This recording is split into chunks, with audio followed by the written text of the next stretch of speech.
Hi, everybody.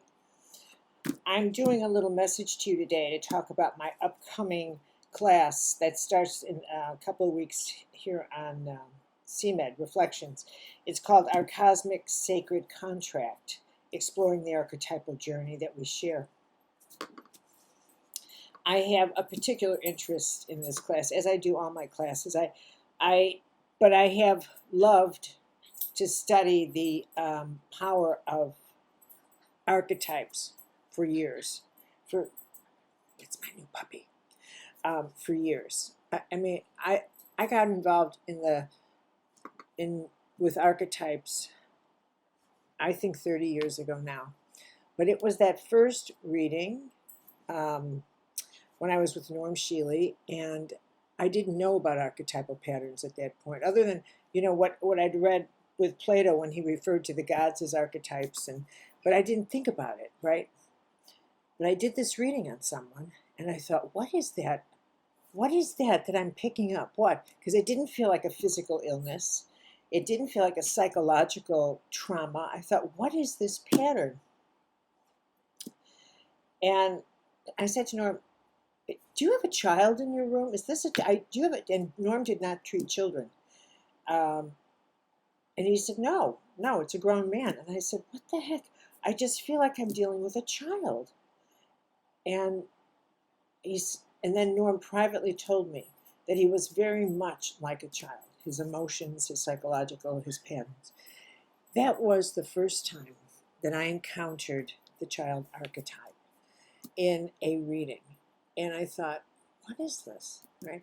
But after that, every time I did a reading after that, I would consciously think, can I pick up a pattern? Is it possible?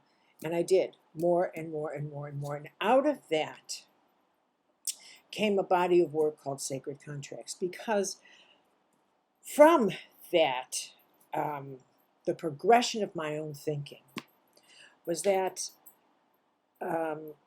we always wonder about the purpose of life and, what are we doing here, and how can we touch that chord that is the purpose of life.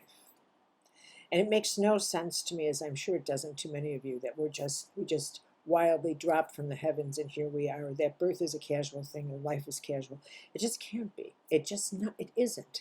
It just is impossible. Because every human life is packed with so much potential, so much power, so much power to create. And the more I took that thinking, and then which eventually formed a deep theology in me, into every reading, as I would wonder, what is there anything I could help this person with in terms of life purpose, the more the archetypal patterns became evident to me, the more that they presented themselves in terms of patterns of power that influenced the human being. Eventually, the body of work called Sacred Contracts developed, which was 8 or 9 years in the making before I sat down to write that book. Someday, I'm telling you, I'll tell you about what I went through. I actually bought a second home in order to deal with the phenomenon happening in my house when I tried to write that book. That is a story in itself. I actually had to get myself out of my house to another house. And here's just, I was in my other place. It was in Wisconsin. And I went up there and I had my office duplicated. I had a computer, the exact same, because I'm a Luddite, so I can only use the same kind of thing that I've always used. And I brought up, and this was the days of discs, where you'd pop a disc in the computer. And so I brought unsealed, the discs were all sealed, and everything was brand new. So I went up there with my then partner, Donald, and I spent 10 days trying to draft this new chapter 2. Okay, and I'm copying it, and I checked with the computer that it was copied So we plugged it, and I'm feeling good because I completed a chapter, and it was a lovely time up there. We get back here, I plug it into my computer, and there is no chapter 2, nothing. But what is on there is the chapter 1 that had been in the computer, and it's all scrambled. So I lost chapter 1 and no chapter 2. This was on and on and on.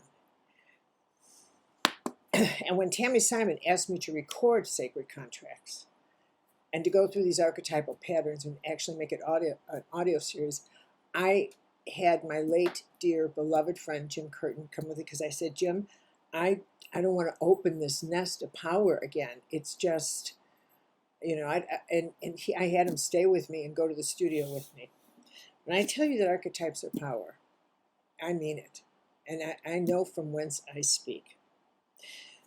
Reading your personal archetypes, you discovering what archetypal patterns you have, is the most eye-opening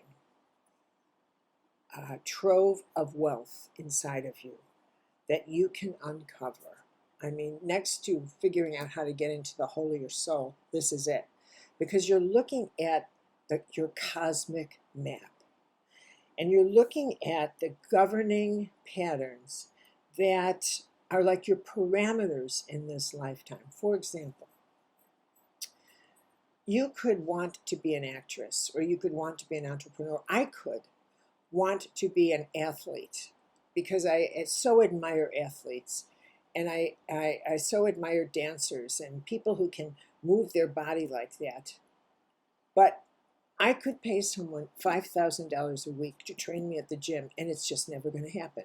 There is never going to be, I would get a little more agile perhaps, maybe build a little muscle, but there is no way anybody could convert me, could remold me into an athlete, because I was not born with that pattern.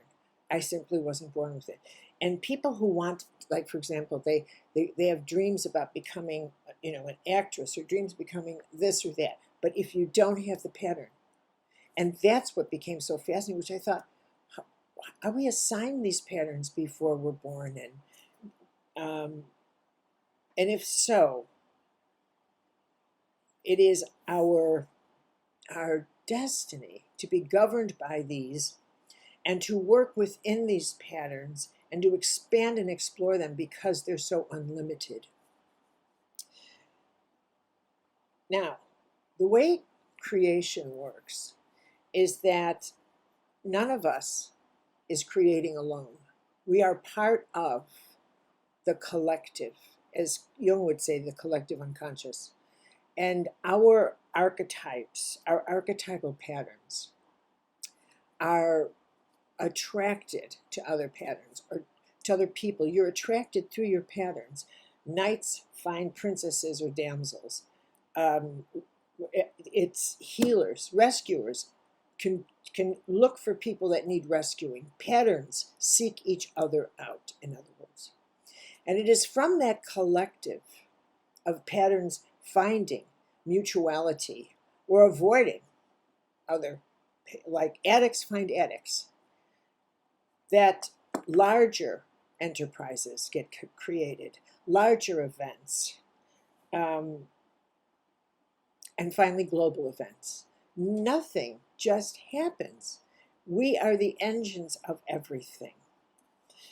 Now, it's my belief that we are living in a very psychically porous time now, and I suspect it will continue to be this for generations to come. This is the psychic era, the era of the psyche, the era of the soul.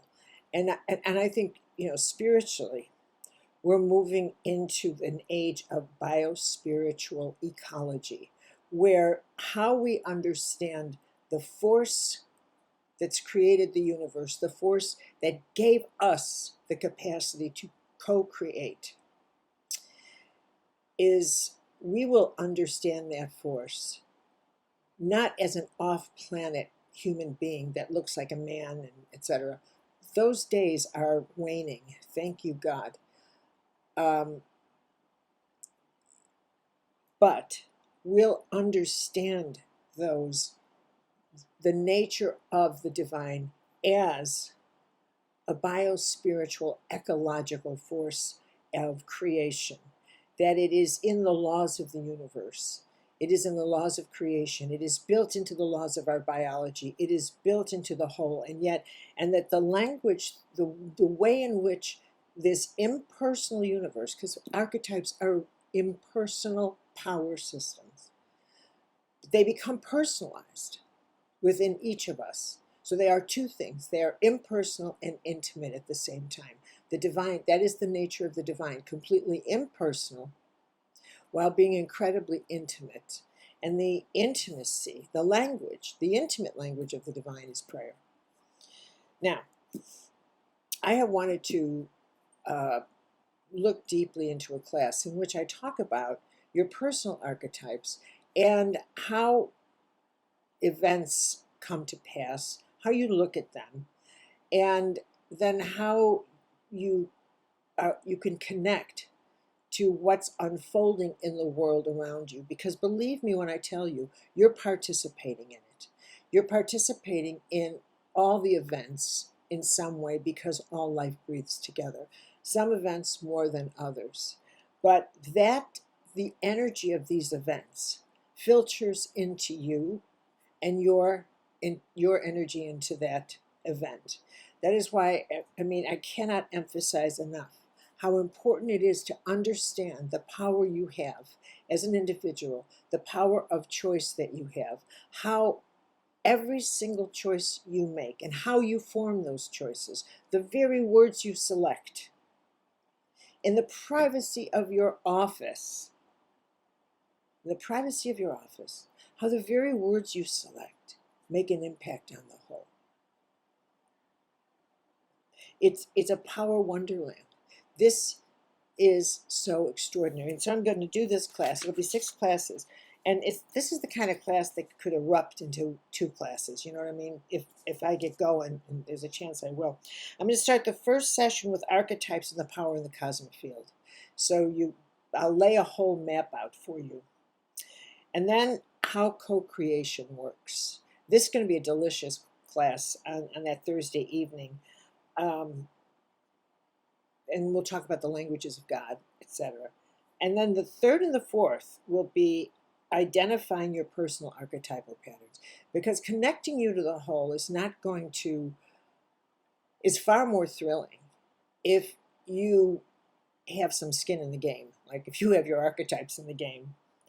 And then I'll conclude with you in the co-creation of global events. As always with my classes, I create them with the intention of giving you something that will change your life for the better for the rest of your life. And so, because I know that you're giving me the most valuable thing you can, which is your time and attention, and I treasure that. I treasure that more than I can tell you. So I hope you'll think about taking this course with me. I'm excited. I am so excited to teach this, and I'll see you in September. The information is on the website. Thank you, everybody.